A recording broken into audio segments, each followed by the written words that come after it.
Unit 6, Track 14. Hey, Matt, are you coming out tonight? I'd love to, Amy, thanks, but I've got too much work. I need to get this psychology assignment in by Thursday. Oh, what's it on?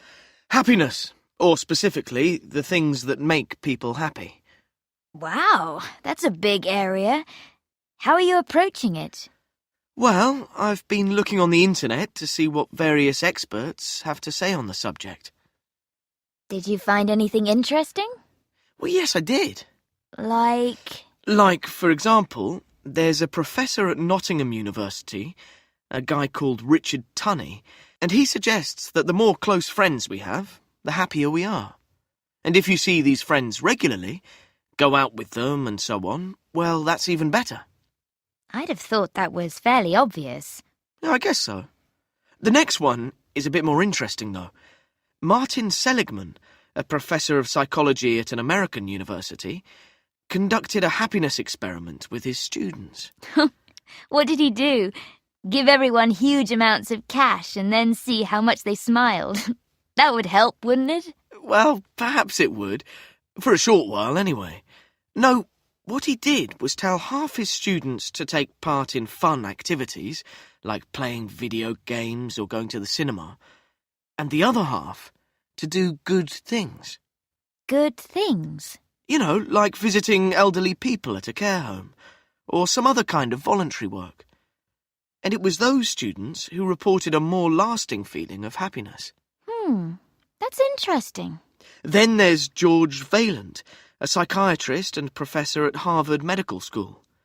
He's spent the past 60 years studying people. So I guess he probably knows a bit about them. He certainly does. According to him, the thing that really makes people happy is having something to aim for. You know, a goal in the future.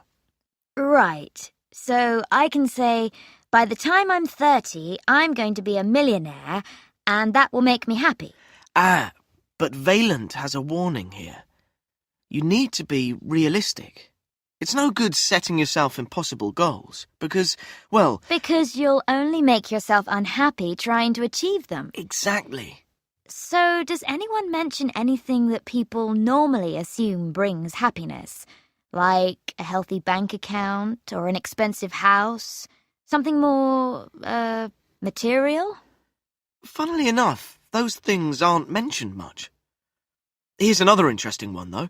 Melanie Hodgson, she's a professor at Westbrook University, claims that people are happier when they're getting ready to go on holiday.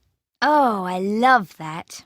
Sitting on a beach, relaxing, sightseeing. No, not the actual holiday itself, which Professor Hodgson says can sometimes be quite stressful. That's true, they can. But the things you do leading up to it.